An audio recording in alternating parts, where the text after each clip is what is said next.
Welcome to our channel Indian Legends Alpha Laboratory ILAL. Today let's continue Fundamentals of English Grammar episode 3 topic 3 English grammar and its categories. We have already read grammar is the cognitive information underlying language use. So we have already read what is grammar. It is the cognitive information underlying language use. Cognitive means related to the meaning. So the information underlying the language use, how we will use the language. About that, the meaningful rules, they are only the grammar.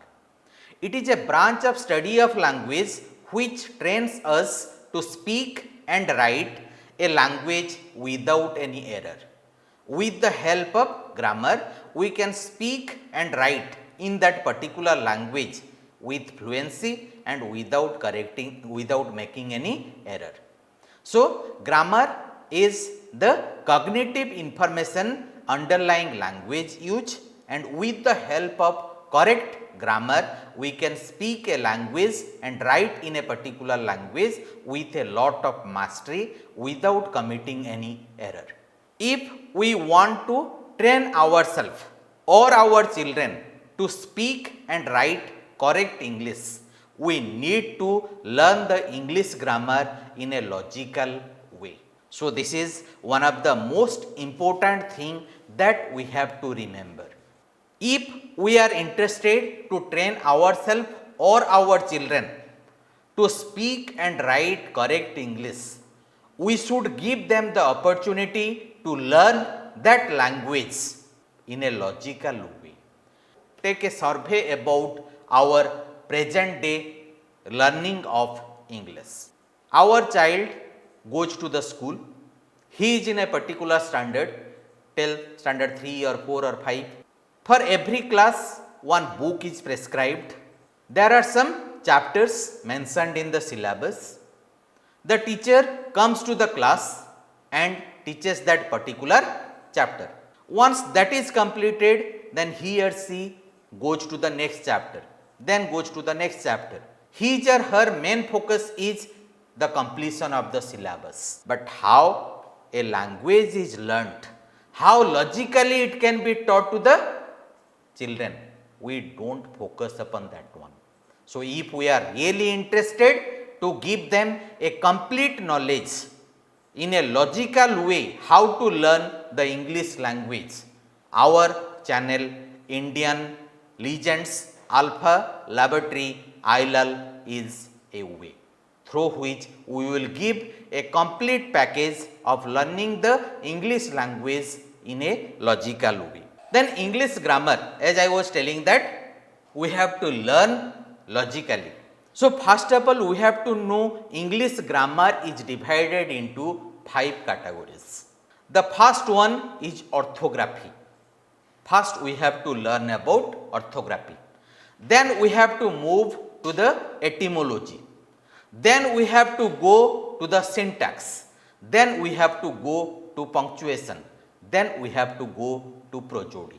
If these 5 categories of English grammar we will be able to know, then definitely we will be able to master that language. So coming to the orthography, what is that? It is the set of symbols used in writing a language and the rules regarding how to use those symbols.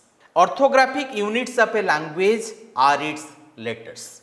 So orthography, it is the rules and regulations of letters, how to use the letters of that particular language. It is about orthography. We are given a very brief idea about that in the school, but we are not given ample practice on that. If we will give ample practice to our children on this particular field, orthography, then after that they should be given a huge number of books, huge number of materials should be provided to them in the target language to use those rules and regulations learnt in this orthography chapter. Then what will happen? They will be able to increase their reading ability, and if they will be the voracious readers, then they will be the efficient leaders, because we know only voracious readers can be efficient leaders. Then coming to the second one, etymology, it is the study of the history of words. Etymology is the history of words. How the words are coined, what is the meaning of that, what are the different forms they are taking. So, it is basically about vocabulary. The enhancement of our word power will be dealt in this etymology field. And remember, a language learning is nothing but learning the use, the meaning and their various implications in a particular language. The person who knows the highest number of words and who can use them efficiently in the speech, he becomes the expert in that language.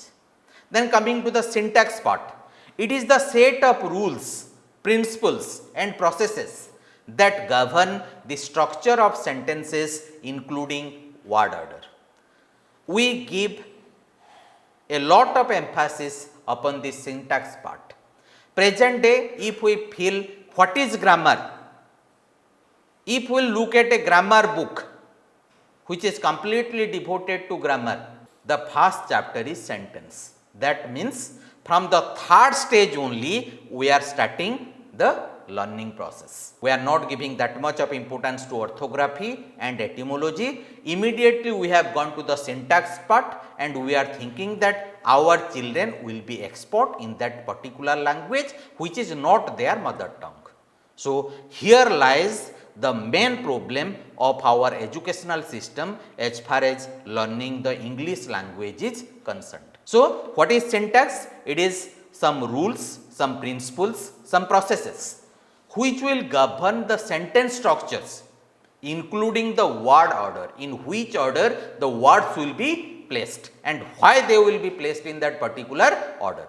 Then coming to the punctuation, it is the set of marks such as full stop, comma, brackets used in writing to separate sentences and their elements to clarify meanings. So, what is punctuation? It is a set of marks. What are the different marks? The different marks are full stop, comma, brackets, hyphen, colon, semicolon, like this. So, what is their job or why they are used?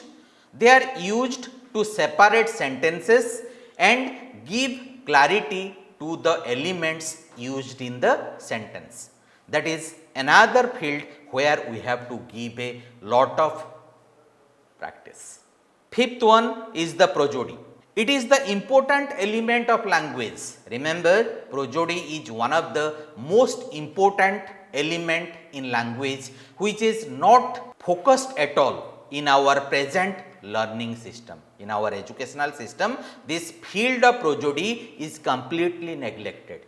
But try to understand the importance of this particular field of study. It contributes towards rhythmic and acoustic effects in a piece of writing. So, the beauty of that language, the style of writing, the style of speaking, all these comes under the category of prosody, but that is completely neglected in our field of study. So, if we will teach our children in this logical sequence, first coming to the orthography, then coming to the etymology, then going to the syntax, then going to the punctuation, then prosody. If in this logical way we are going to train our next generation, definitely they are going to be more fluent, more effective users of this targeted language. Then incomplete knowledge of grammar negatively affects the meaning and clarity of an intended message. If our knowledge of grammar is incomplete, what will be the impact of that one? It will give a negative effect to the meaning and clarity of the intended message. Whatever message we are interested to give to the listener, it will have a different impact. So, at this point, I remember one or two funny instances of my teachers. We were having a PET teacher, and whenever he becomes angry, particularly when he becomes angry, he speaks in English. So, as as the habit of the students, they are trying to make him angry only to listen that funny English. He will speak that your father will do my light. When he becomes angry, he normally speaks your father will do my light. Means forget about you, even your father cannot do anything. Then on a particular occasion which I remember even till date, it was the occasion of August 15th or 26th January. Some laborers were digging the holes so that the barricades for the celebration of 15th August or 26th January will be celebrated. So, he was describing his experience later to us in the school. His sentence was this: when I saw the laborers from a distance, they dig. But when I went near them and shouted them, they dig. Means here the impact, the funny situation created, you can very well understand because of incomplete knowledge of grammar. Sometimes he asks, please understand a rickshaw for me. If he needs one rickshaw, instead of arrange a rickshaw for me, he speaks, please understand a rickshaw for me. You must have seen such type of things in your life also. So many funny instances are there. Because of shortage of time, I am not able to share those things with you. So, if we want to have a complete knowledge of English grammar, we have to read these 5 categories in this particular sequence. So, my sincere request to all of you, those who are interested to improve your knowledge of English, please follow these sequences in their proper order. This is all about today's video, English grammar and its categories. Thank you all. Have a nice and wonderful day. Jai Hind. Thank you. For upcoming videos, never forget to like, comment, share and subscribe our channel. To get updated notification, press the bell icon.